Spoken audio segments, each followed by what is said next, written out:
আজকে জামিনের আবেদন করি শতদূর দপ্তর হয়ে, এবং আমরা সেখানে হচ্ছে ক্লিয়ারলি বলি যে হচ্ছে যে 35 দিন তার অলরেডি হেফাজতে হয়ে গেছে, পিসি হয়েছে, জেসি হয়েছে, এবং 9 তারিখের হচ্ছে লন্ডন কোর্টের অর্ডারটাও আমরা রিফ্লেক্ট করাই।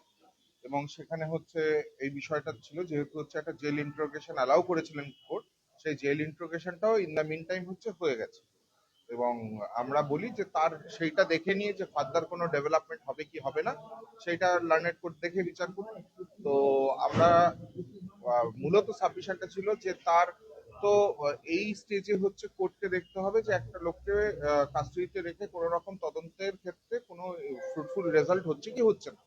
এবং আমরা বললাম সে উত্তর চব্বিশ পরগনা জেলার তার বাড়ি রিষড়ায়, লোকাল রেসিডেন্ট, পার্মানেন্ট রেসিডেন্ট, তার ফ্যামিলি আছে, মাইনর ছেলে আছে। তো তার কোনো পালানোর সম্ভাবনা নেই। সেইগুলোর ওপর বেস করেই হচ্ছে কোর্ট জামিন দেন এবং বেশ কিছু কন্ডিশন ইম্পোজ।